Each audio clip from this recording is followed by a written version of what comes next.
Hello, ladies and gentlemen. Welcome to a May 14th edition of MSP Initiative MSP Talk.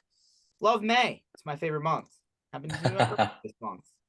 So happy birthday to all you May babies. Let's get through some housekeeping and we'll get on to the good stuff. MSPinitiative.com. It's where you're going to find everything that we do here at MSP Initiative, including sessions like the one that we're on right now. So if you want to hear this in audio or video format, you can go to mspinitiative.com under sessions. We also post it to podcatchers, so you can do it on Android or podcasts or your Apple app, etc. We also post these onto YouTube. So however you consume these, please like, share, subscribe, all that good stuff. Got hundreds and hundreds of these. We do them for you. Thank you to everybody who came to MSP Community Minds in Nashville. We are going to be doing another one of these, it looks like, in Denver in September. We originally had these scheduled for July, but we're going to move them. So check out MSP Community Minds on mspinitiative.com. There's a tab up top, and you can see all of the MSP panelists and the workshops that we did, and an idea of what the schedule looks like over 2 days. Totally educational event, something where you should be able to walk away with a tangible, these are the steps I need to do in order to get to an outcome, rather than theory and thought. Maybe you should think about doing this, and here's why you should think about doing this, but like no other steps, right? How many breakout sessions have you ever been to where like effectively you've walked away and you're like, I guess I need to do homework into that, and then it never happened, right? Stopped right there. Let's actually give you something that you can actually, follow. And then, by the way, hear from MSPs in the trench like you, hopefully, that have figured out something, right? What's working, what's not, what's a mistake, learn from others, right? Rather than learning the hard way, because that's the way I learned. It's an expensive and bloody way to figure things out. Then we have our MSP community block parties, after parties, nighttime activities. It's definitely what we're well known for. We have 2 of these coming up in June. One in Denver with our friends at PAX 8 for PAX 8 Beyond. This will be on June 10th, which is the second night of the event. And then we'll be doing the same week, a couple days later, in Dublin for DattoCon or Kaseya DattoCon Europe. I believe 2 days later on the 12th, we'll be doing a block party or after party there. So we have plenty of these planned for the rest of the year. These are just the next 2 coming up. You can find these under community block parties on mspinitiative.com. If you are planning to go to these, register ahead of time so that you're not standing in line trying to type on your phone. I promise you that is frustrating. Avoid the line if you can. Then you can check out community offers. These are just deals or hookups from around the industry that you may or may not take advantage of. And then our industry calendar, which so many events, not enough days or weeks in the year. I think more events than there is time for you to be at them. But I digress. There they are. That is all of the housekeeping. MSPinitiative.com. Now we're going to get on to the good stuff. Welcome to the show. Good friend and fellow person in the sandbox who loves to play in the sand like everybody else. I like to build sand castles myself. Rafael Sanguily, how you doing today, Raf? How's it going, Georgie? Good to see you, man. Always good to catch up with you, buddy. And yeah, man, if you guys haven't caught those MSP Initiative events, the one we did in Nashville was awesome. We had some great feedback. Everybody showed up, man. We had some really good stuff. And those things are still growing, right? So like the more you guys can come and like help us and tell us what you want to learn. Like, look, everybody there had the right mindset. The teachers that were all there, I can speak firsthand, dude. Like we were all there just trying to help. Like we're all there legitimately trying to make stuff that, like, if you guys are out there and need something, there's plenty of classes, right? We don't have to come up with more classes. We can just come up with something that's relevant to you, that you actually care about, that you want to really learn. We're not there trying to pitch stuff to you, trying to sell you stuff. Like if you want to buy stuff from us, we're not going to say no over there, but it's not, that's not the intent. The intent is to really drive some value and some good education for the community, man. So please, next time you have one of these, come out. Yeah, no, I mean, and actually, thank you, Raf. Raf is actually one of the people who, not just on one day, but on 2 separate days for 2-hour time blocks, did a session, right? We'll talk about that, right now. But, at the end of the day, like when and listen, I'm not, and us here at MSP Initiative, we're not taking credit for the concept, right? We are just one of many organizations and people in the sandbox who are trying to like shift the conversation another way, right? Like, Raf, you've been to hundreds of events, right? Hundreds, Yeah. conferences, road shows, user groups, you name it. I know I've been to probably just as many. Man, how many times are you like, oh, that's actually a pretty cool topic. Let me go learn something. You walk out of there and you're like, I couldn't tell you how to start anything that we just talked about in there. And quite frankly, at the end of that was a hook Yeah. saying, hey, buy my XYZ, price item subscription service in order to figure out how to do it. And I was like, okay, I get it. Like, I understand everybody, is trying to do them and pay, pay for their stuff. Right. But at the end of the day, it's like, I kind of discount what I'm being told after going into a 45, 50, 60-minute session. And I'm like, was that legit? Or was I just being, the used car, kind of sales pitch to me? And so like when we created the idea of MSP Community Minds and we parked the tour bus after COVID and we're like, hey, what can we do other than, I think the best part of every event is the networking part, right? Like talking to other people, like face to Sure. face, the beers, the sandwiches, we all love that. But like, The pizza. absolutely, the pizza is very important.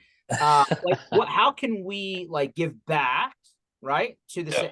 the people in the sandbox in a way where they're like, hey, we're actually not looking for anything from you, right? Like, we just want you to come and like participate and learn something. And like, Yeah.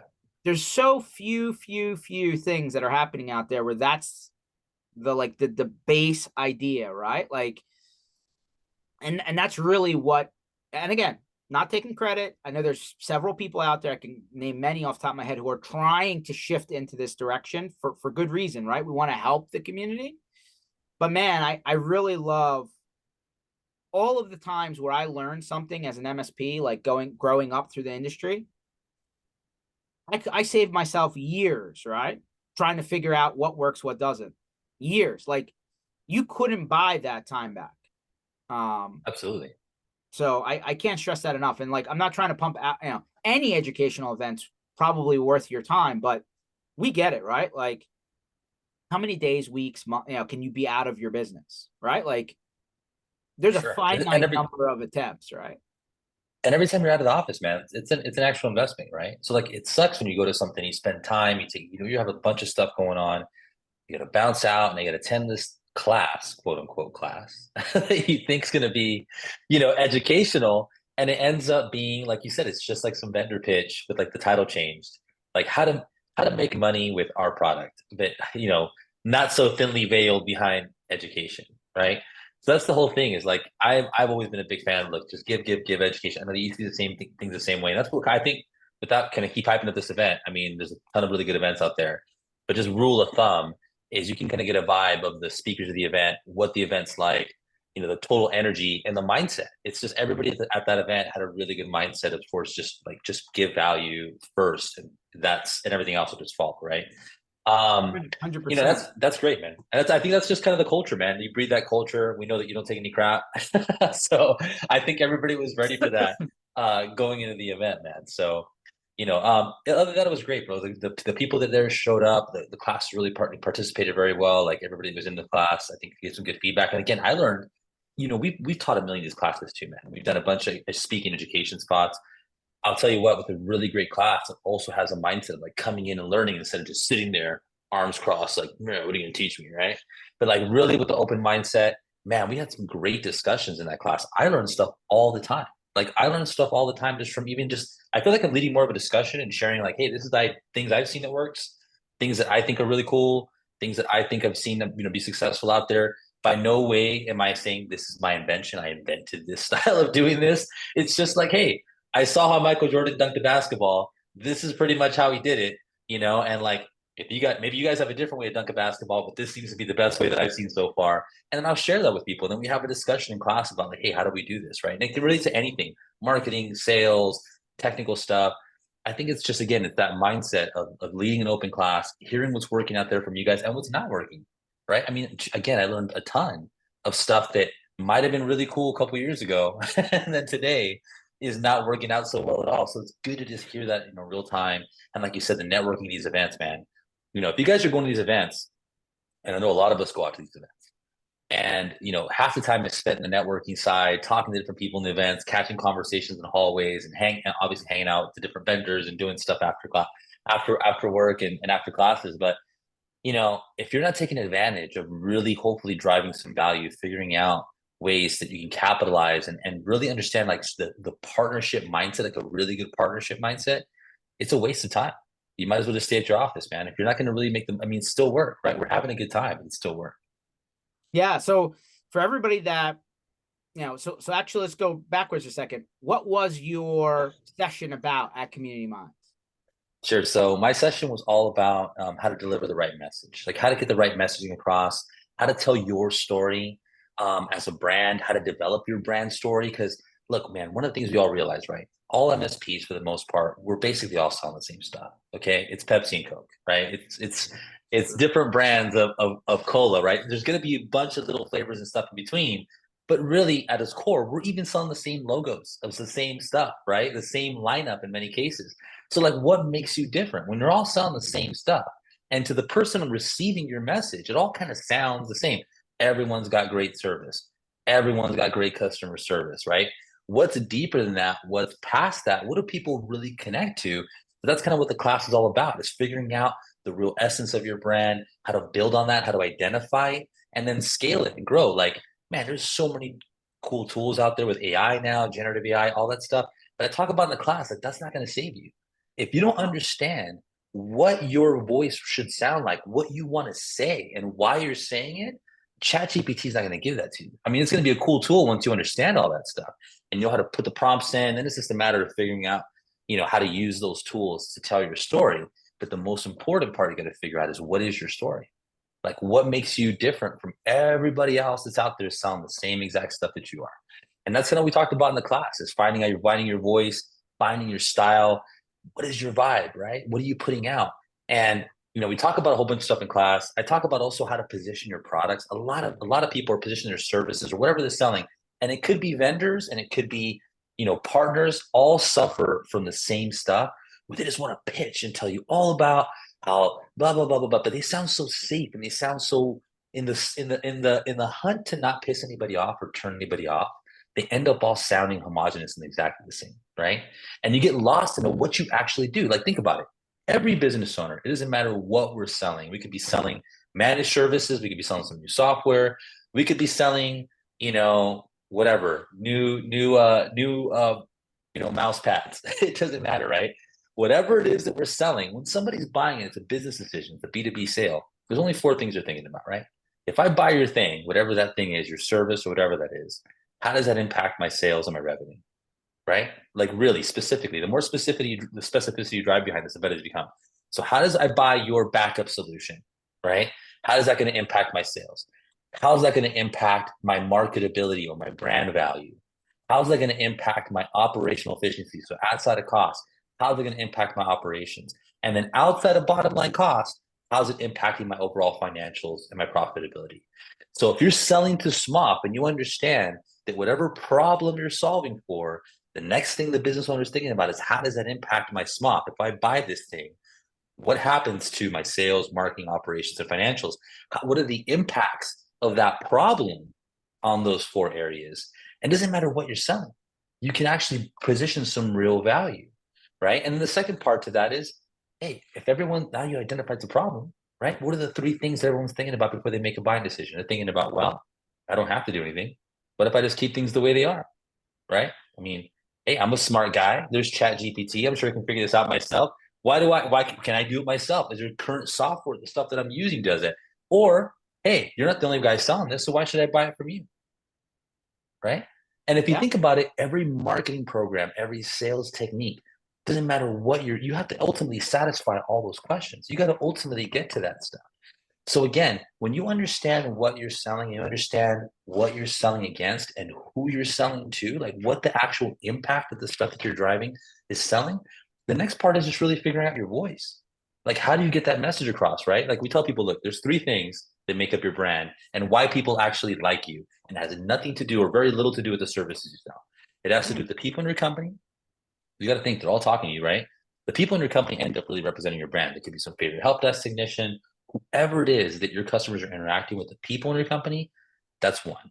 The second thing, the reason they like you is your culture. They identify with your culture. They identify what you guys connect to. There's some kind of similar vibe. You guys all like the Eagles, right? You guys all like whatever. There's something that drives you guys together. It's a cultural connection. And then the third thing is what you're passionate about as a business owner. Like, why are you doing this? What's your vision? What's your vision for their SMOP specifically, right? If you're an MSP out there and you're focused on lawyers and you're saying, hey, my brand value is I make lawyers make money. I help lawyers save costs and increase their billable rates. I show you how to leverage technology to be way more efficient with your law firm. Those are all actual impact statements. And if you can back it up, and then again, how you connect to those guys, your vibe, people, passion, culture, man, you have that winning combination of those two things working together. You have the beginning of starting to understand your brand voice, your brand style, again, your vibe that people connect to. It's outside of this, the solution card or the solution stack that you're selling. Wow. I mean, listen, let me unwind that for a second. I remember, Gary V, right? Everybody loves him, knows him. At least I do, right? We saw him at a DattoCon not too long ago, a couple years ago. I think I remember him saying, hey, if you're under $25 million in revenue, the name of your company, the brand of your company, the logo of your company is you, right? Like it's a person, right? You can create whatever corporate identity you want, right? Like it's actually the person who's at the front of that company, who's the face, right? Yeah. A lot of people, Raf, that come into the technical IT services, managed services industry, like they don't. I feel like they like their person. They're scared to show personality, right? Like they For love tech, sure. they like blinking lights and all the cool stuff, and like that's probably a lot of the reason they're in the industry, right? Like everybody kind of like gravitates to what they think's cool, but like from a presentation standpoint, they're like behind the scenes people, right? They're like the cameraman, right? They're like the DJ. Yeah. Like they're not the people out front. So I think to some degree, the homogenous kind of part of all of this is they rely on other people to create the story. And reality is that the story sounds the same as the guy next door and the guy next to that person. And like all of a sudden it's, like how many times have you gone to even a vendor of an MSP and like their verbiage on their marketing collateral almost sounds like they're an MSP? Dude, so much. Or it just sounds like the most generic chat GPT post of all time in the ever-changing world of whatever, right? You can instantly tell that this was clearly created by some chat GPT, some language program. And it's because even from that perspective, to create proper prompts, to even use that stuff, you have to know your voice. You got to know what makes you authentically you. What are you about? Right. And it's cool because like we know some of these guys, you don't have to be, unfortunately, as a business owner, you kind of have to wear all hats. You have to recognize that maybe even if you're shy, maybe even if that's not your jam is to get in front of people and talk to people or whatever, like you said, you are the face of your company. You are the one out there that people are getting a general vibe of. Same thing too, from a cultural perspective, when you hire. When you're hiring somebody to the company, you can instantly tell if this guy's going to be a fit or not, or this person, I should say guy, but this person is going to be a fit or not to work with the rest of your team, right? You got to look at like, hey, what does this look like? What are the things outside of their skill set that we connect on that fit into this company? When you guys start identifying those characteristics, those traits, you start to find some common denominators across the board that start to help you identify what is it about your company that's special? What is it about your company that's unique? What's that thin line that connects all you guys together? Maybe John over here is a hunter. Maybe Steve over here is a vegan. Maybe Jim over here is in a beer, and Shelly over here is in a whiskey, right? Whatever. There's something that connects everybody there that has everything on the same page that gets these guys to work as a team together, right? What does that look like? And again, it takes some introspection, but you're absolutely right. In today's day and age, Gary Vee talks about it, man. Look, you got to go out there and you got to you can't be afraid to be yourselves. You can't be afraid to pull the curtain back a little bit and let your clients and your partners see what you're really all about. I mean, they're going to see it anyway. They're going to eventually get to know you guys, right? You might as well figure out now if there's a match and you like each other and there's a connection. Because look, we've all done this deal too, man. We get the right client, especially if you're starting. Look, for you guys that are just starting MSPs out there, I totally get this too. You need money, right? You get some deal, some prospect comes in, You want to work this deal. You're afraid to lose it. You're afraid to lose it, which is usually in my history, when you're afraid to lose that deal, it's already not looking well. Right? If you have that fear inside you of like, man, I really need this sale to happen, that's you. That very rarely ever works out, in my opinion. Okay. You kind of have to be free of that a little bit. That sounds counterintuitive, but you got to free yourself from that pressure. Okay. And then secondly, also don't just qualify people for how much if you can afford to bring them on. You bring on that one bad client that's not a connection you can tell is going to be a cultural mismatch. That is a poison pill for you managed service providers out there. That's a poison pill. It's going to end up costing you more than you're making on the deal. I don't care who it is or what the deal is. Right. So we've all done that, but that's usually a factor of like, hey, I'm not connecting with the right people. I get it early on. You got to sign up whoever you want. Keep track of those guys. Understand who you connect to, what connects clients to you, what your ideal favorite clients look like outside of why they pay you, outside of what they pay you. Why do you like working with those guys? Start identifying those things and just bring in those clients. And you can also develop really good marketing. You can develop really good messaging when you understand who the kind of like the person you want to talk to is. Like, what does that look like, right? So, look, George and I have been around a bunch of times. George can tell you one of my favorite things about working with George, Alec, and anybody in the B-Boy team, if you've ever engaged any of these guys, like they are themselves 100% of the time. You're never going to catch George throwing on some weird British accent or some shit. Right? You're never going to catch George going out and being somebody other than George, right? And look, that's why people like him. That's why people can respect him, and that's why people because he comes off as authentic. Same thing with Alex. Same thing with Jen. Same thing with Michelle. Same thing with everybody that people interact with is that authenticity. So if I can like tell all you guys out there, I know it's scary, man. I know it's scary, but you got to be yourselves, and it should show up on your website, to the tone, to the vibe, to your videos. My goodness, some of you guys have out there some videos. Good Lord. Right? We are in the Lord's year of 2024. And some of you guys have some videos out there that look like they were made in a high school in 1996. Okay. Like it is really, really bad out there. So there's no reason to do that. And a lot of it has to do with, again, I think that some of you don't understand your vibe, can't identify your style, or are afraid to show it in some of your videos. You end up with the same robotic, monotone, ultra safe, corporate message. George, let me tell you something. I would love to get your vibe on like, I think corporate messaging, that corporate style of tone is dying. I think it's something that's it's an old way of communication and business that I think is being phased out by a little bit more of a casual tone. I mean, back to and again, I didn't learn about buying personas until way later into the game, right? Like I'm thinking about when I started till like probably took me 10 years before somebody's like, have you ever figured out what your, good, better, best clientele looks like? What's the vertical? What's the size? Who are the positions inside of that client that you would be creating messaging for? Is it the check signer, the office manager, the sales leader, the whatever? And like, I didn't get into that level of context until way later into the game. However, what resonates with people, and like, I don't know. I was always a jingle guy. That always worked for me, right? Like the Burger King commercial, right? Sure. Like I love those. I think that they're hysterical, right? And like whenever I hear that, like I'm like, oh yeah, that I really, I kind of like jam to that. Like I love stuff where it's like, oh yeah, if I relate to something, I will pay attention versus if I don't care, like, in one out, in one ear out the other.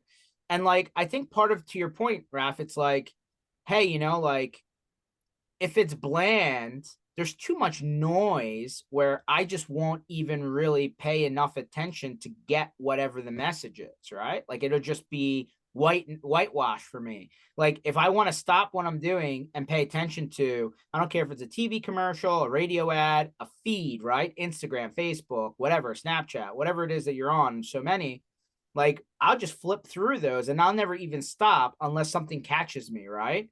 So like back to hey, what vibes with people, what feels authentic, what connects with the actual target that you're after. Like you have to go past just, hey, we do this. Well, unless have a burning need for that right now, Yeah. I probably don't pay attention to that at all. 100%, man. And finding out what that need is. Like there's actually a really, if you guys haven't done this before, there's a great book out there. It's one of my favorite sales books of all time. If you need another book to read, here's a good one to throw on there. But it's a book called Secret to Question-Based Selling by a guy named Tom Fries. Okay.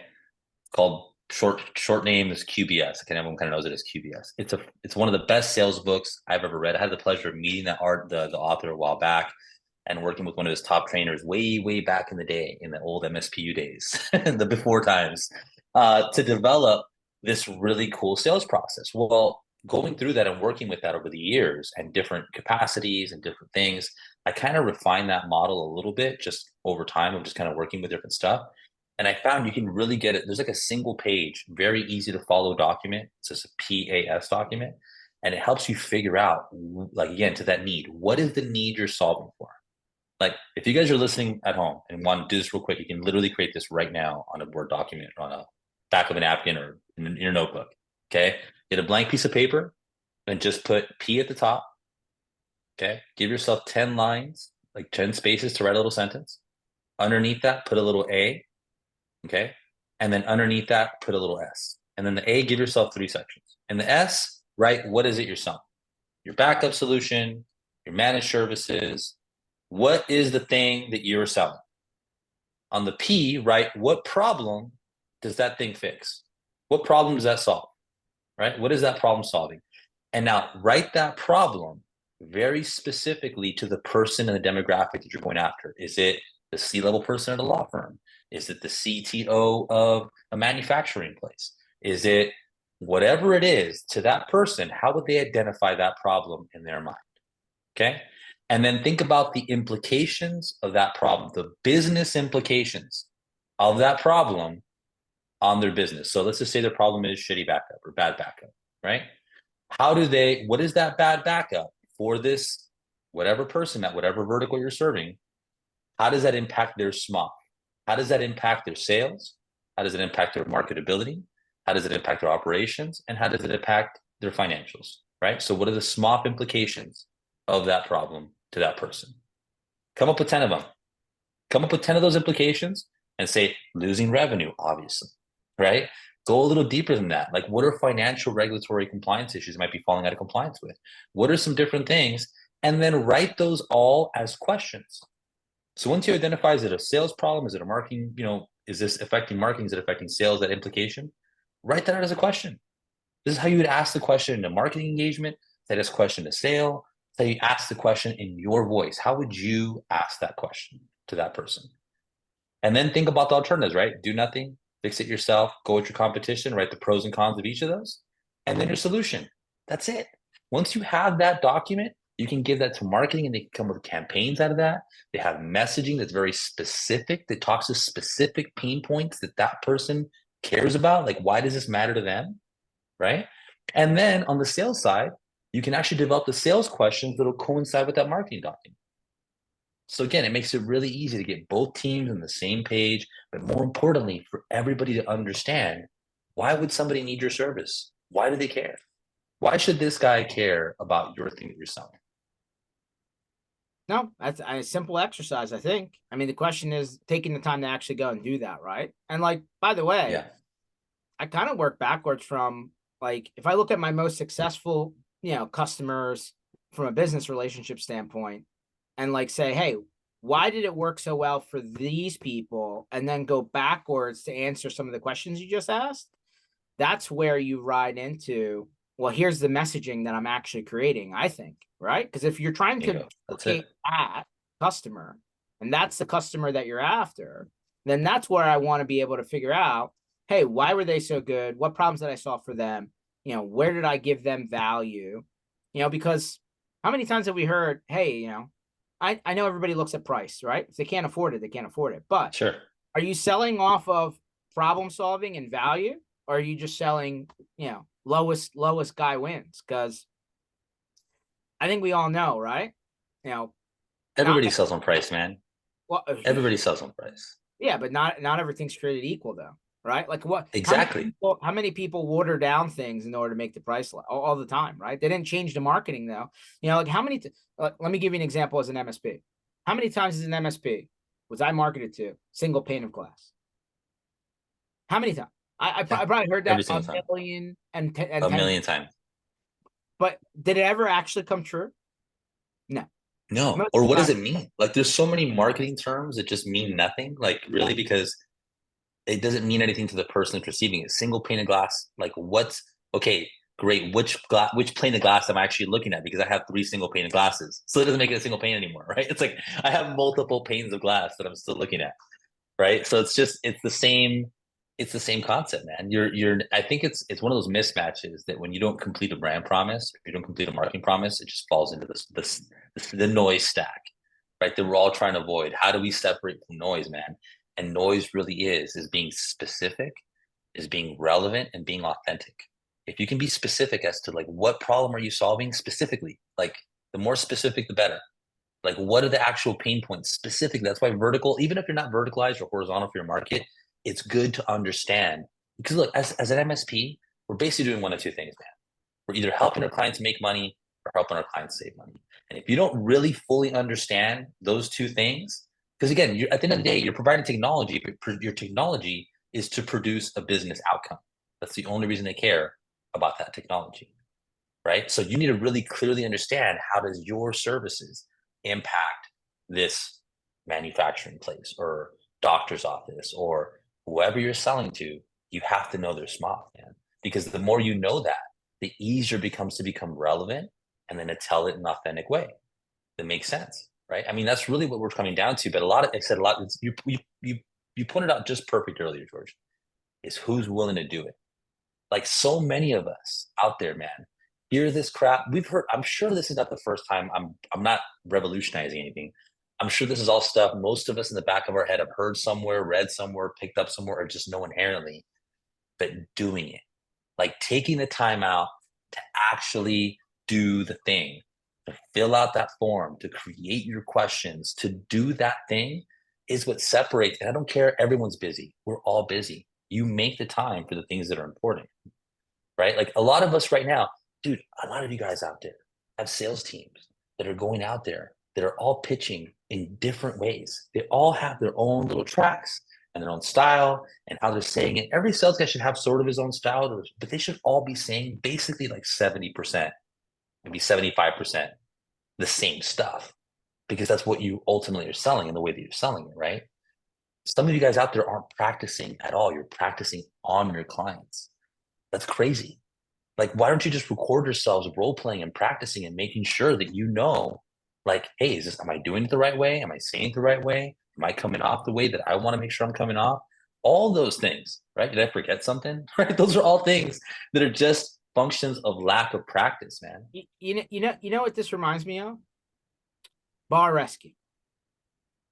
All right. I know Jen behind the scenes loves Bar Rescue. She can't wait to visit certain places. But every time I watch Bar Rescue, it's like you have like the last one was like 3 brothers, right? They bought a bar. None of them had ever been trained on how to run this bar.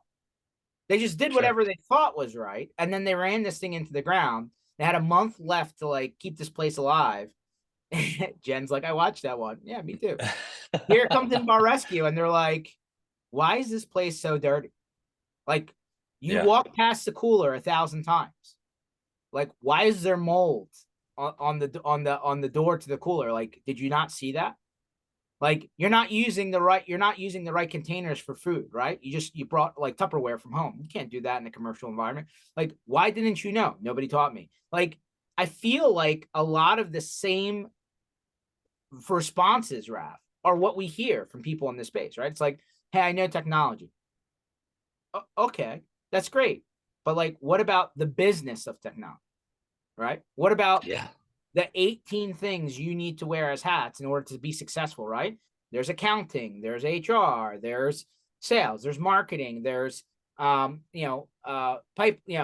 chain, right? Got to order stuff, got to deliver stuff, got to ship stuff, got to return stuff, right? Like there's all these other things that nobody told you about when you got into, and by the way, America, anybody can start a business. I love that, by the way. Everybody should really honestly consider it. But there's all these other things that come along with it, right? Like you need to file your taxes. You're not going to do that on your own. You're going to have a specialist, do that for you, right? So at the end of the day, like, I think a lot of the things I hear from a bar rescue episode or what I hear at a channel event for IT services, right? It's like, yeah, I just didn't know. So I outsourced that and I relied on somebody else. And then I spent a lot of money on this area and like it didn't work for me. And it's like, oh, okay. So like, did you give them the criteria about what you were trying to accomplish? No, they just told me what they were gonna do and I just paid them. Yeah. Oh, okay. So like even like, or how many times, Raf, have you heard, hey, do you have any marketing material? Right? You go to the vendor, right? Whatever, 80 vendors for an MSP. And you're like, hey, I need a marketing slick. Slap the logo on, send it out. And they're like, did you even read what that said? Or did you just start sending stuff Sure. out? That's what, you just in the inbox, out the inbox, right? I just slapped the logo on. It's like, they either don't have enough time, don't understand how to make the message different or better, right? And by the way, something that I download from a vendor, like a technical product sheet, I'm not sure that the person I'm selling to as my customer of the MSP even understands that. Why would they care? And it's the same thing. It's like if you're to that point, that whole vendor enablement side is crazy. Like if you're out there and just slapping your logo on a flyer that literally thousands of other partners are probably doing the same thing, and you're trying to sound different, how do you do that when you're literally sending the exact same document with just your logo on it instead of somebody else's? What's the point of that like what's the point of that flyer? Like you said, man, even that those technical documents, you got to think at the end of the day, someone has to make a business decision. So even if you're dealing with like a technical guy inside, that's your person, like you guys are friends inside, you're butting it up. That person is eventually going to have to present, why do we need this, to the money people? Right. And then that's going to be a different conversation if all you had is this technical talk track, but you haven't satisfied the SMOP that really matters behind that technical thing. That guy's going to have a very difficult time trying to upsell your services internally. And I know some of you out there right now have deals that are stuck in this like nowhere land because even if you have an agreement with the internal IT person, they for some reason can't get the go ahead from the upper level or from the money people, right? That's typically a reflection of, hey, we did a bad job conveying the right type of value or arming that person with the right thing. You think just giving them another technical white paper with your logo on it's going to solve that? Right? Like you're not helping the business conversation. No, and so back to the how do you grow and like and listen, we've all been there, right? Crawl, walk, run. Hopefully you actually get to the running part. But like most people who start in this industry start based off of referrals, right? Like you talk to your network, they recommend you to other people, and like you hope over time that that continues happening and you do a good job and people are happy and that's great. And like that will eventually exhaust itself, right? Like every business networking organization out there, like BNI and Latip and all those guys, right? Like you'll eventually exhaust your most immediate network, and then what? And then you stop, hit your glass ceiling. Hey, I've gone as far as I can go. Maybe, but like at the end of the day, the people who have made it to this point, and I hope that if anyone's listening to this, you're in my mind one of three people, right, Raf? You're, hey, I started as a one-man show. I slowly grew. Maybe I added a person or two over time, but we're still relatively small and manageable. And like, I'm not trying to become mega corp, right? I just got to comfortable. Okay. Mm-hmm. Like you were able to maintain that over time. Hopefully it's profitable for you. And like, hopefully you didn't just create a job for yourself, right? Because I can't tell you how many times I've heard of somebody in the business for 20, 25, 30 years and all they did was get enough money to generate a paycheck that they could have done if they were just working for somebody else, right? Like, was it Many worth cases, actually, many cases less. In right? many Yeah, cases, less. right. Second guy is like, Yeah. hey, I understood I really wanted to get past small. I really invested. I took a chance. I borrowed money. I built to it. Yeah, like traditional path, right? Like went, got a line of credit, took a loan out, credit card, 0%, whatever, and like grew it to maybe 25, 35, 45 people, whatever, right? But like, created a nice, smallish, medium business that is doing some good revenue. But in order to keep everybody fed, in order to pay everybody's bills, in order to keep everybody happy, that requires you to continuously grow, right? Because if you're not growing, you're dying. Your customers don't stick around forever. The greater economy affects those people, right? Like, we saw what happened in COVID, unexpected, but hey, if you were in hospitality, you're in trouble, right? Because like they shut down. So then you got the other side, right? Corporate land, right? Big money, like outside, kind of, investors coming in, throwing the briefcase down. A lot of money, but a lot of expectations with that money, Raf, right? There's strings. There's, they expect to get their There's money no back. free lunch. Yeah, they expect to get their money back, right? They're not just throwing it out there That's for right. fun. So like in my mind, there's like three categories, right? You're like somewhere in between those three. What all three require is new business coming through the door. And there's only two ways to have business, right? Existing customers adding net new things that generate more revenue, Yeah. or net new customers coming in that add new logos, to your business, right? Without those two things, eventually over time, things will contract to the point where those customers don't exist, right? Like this is just textbook, whether you went to, professional, school or college or whatever, right? So at the end of the day, I know this is really old school rap, but I'm gonna throw it out there. You got to constantly be thinking about, like some people use ABC, always be closing, always be selling out with some version of that. But it's like, where does your next revenue generation point come from? 100%. Yeah, I mean, you got to know where look. And here's one good point to that. That just goes back to, I think, marketing, which marketing is constantly evolving in how we get the message out. But at the end of the day, you got to get something out, because forecasting referrals is not a winning strategy. You don't know how many referrals you're going to get. Referrals should be gravy money. You should be getting referrals as a function of you doing a good job. Referrals will come in. Hopefully, you guys are good at what you do, and you're going to get people say, "Hey, I know this dude over here is my computer guy, and he's a really good guy or a good girl or whatever." And then check them out. Boom, you shoot them over. That's a referral, right? That should happen regardless, right? That's not like, because you never know how many you can't forecast referrals. And if some of you out there are planning on selling your business, which by the way, even if you never are ever going to sell your business, you should run it like if you are. You should run it like if you are. Because I had somebody tell me once a phrase a long time ago that always kind of stuck with me. And it was like, listen, everybody has an exit plan. The only decision whether it's going to be on your terms or not. Right? So you're going to we don't live forever. We don't make it to like, no one's going to live forever, right? Unless you plan on just keeling over at your desk one day at work, right? You want to make sure you have some type of like exit strategy to give you the option, if you ever want to have it. And it's not just going to be on somebody else's terms. Okay. So make sure to keep that in mind. I'll give you guys another cool thing that kind of I notice people are really struggle with. Everyone talks about like discovery, and you should be asking questions in a sales call, right? We've all heard this before. I hope that in a sales conversation, when you're doing a sales meeting, you should be asking questions, right? So one exercise I love to do, and I teach this to I put this out in our class in Denver. We had a lot of fun with this. Okay, so I'm going to challenge all of you guys that are out there to do this. This is one little bit of homework. Any of you can do this. Okay, try to find 4 strangers over the course of like a couple of days, weekend or something, maybe 3 or 4 different people. Okay, and you want to get 4 pieces of information out of them during the scope of one conversation. Find out their favorite movie and or series. Some people are like, I just love Game of Thrones. Some people like Reservoir Dogs, whatever, right? What's your favorite movie and or series? What's your favorite song and or album? I'll even give you artist. I just like Beyonce, right? That's George's favorite. Right? So either that or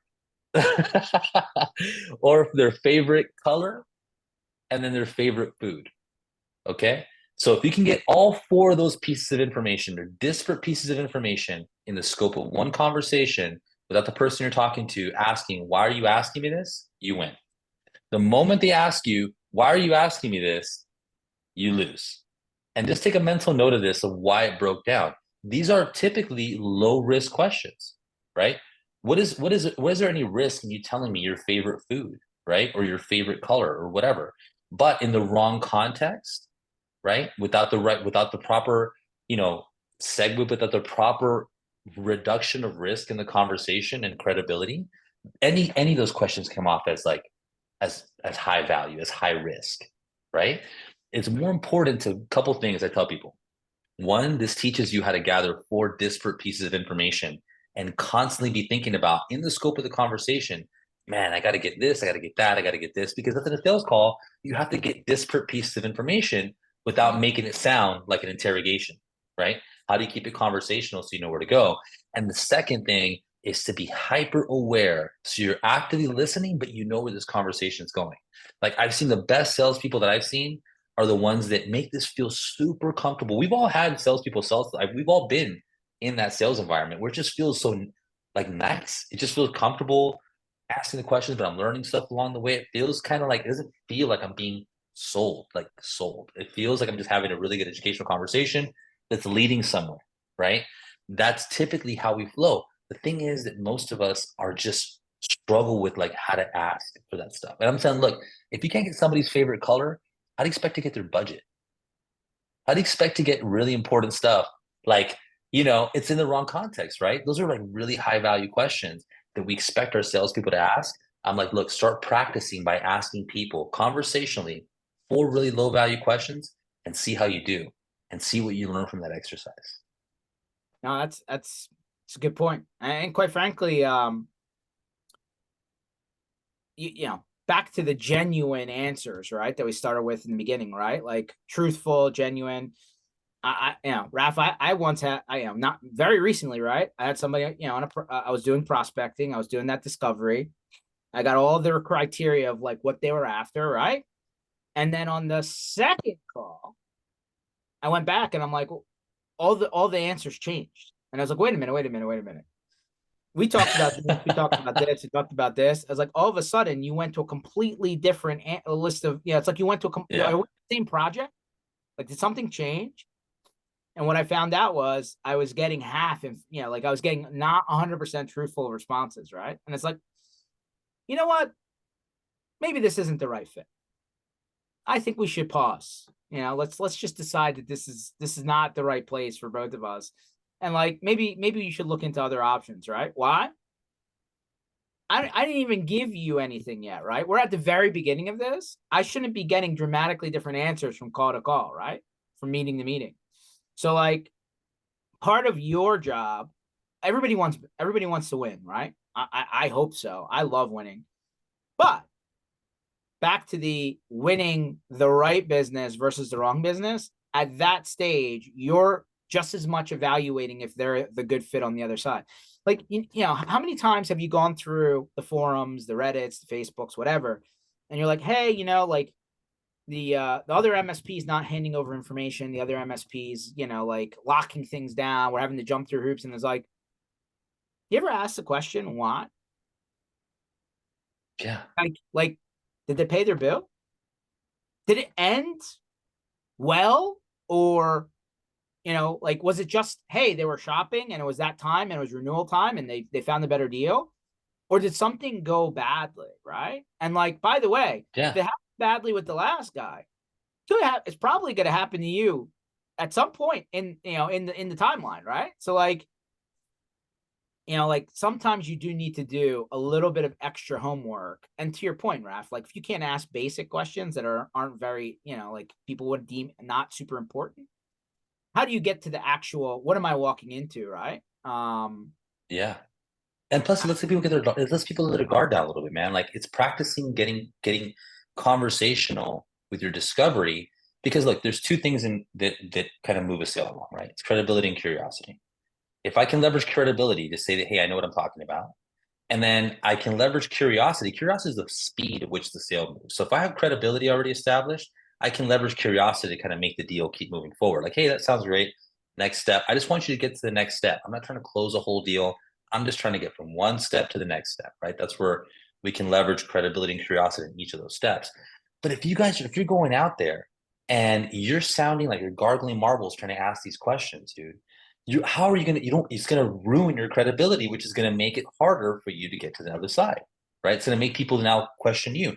But to your point, George, about qualifying and understanding who your demographic is, who you're talking to, who your ideal customers are, man, some of the best salespeople that I've seen, like the Michael Jordan salespeople out there that I've seen, because there's some of you out there are just crushing it. Disqualify probably more deals than they close. They know right off the bat, is this going to happen or not? They can know whether this conversation is going to go anywhere. They have a really clear understanding after that first meeting. They can tell you, hey, there's something here.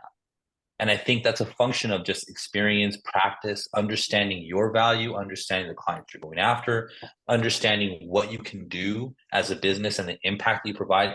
When you clearly understand that stuff and then understand how to really extract like credible, meaningful information from your prospects in a conversational way that like it's not like interrogation time, it just makes it feel easy.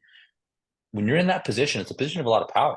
It takes a lot of practice to get there, though. It sounds easy. It sounds super easy. Like all this stuff that me and George are telling you, I know that right now sounds A, common sense, like, yeah, duh, of course I know all this.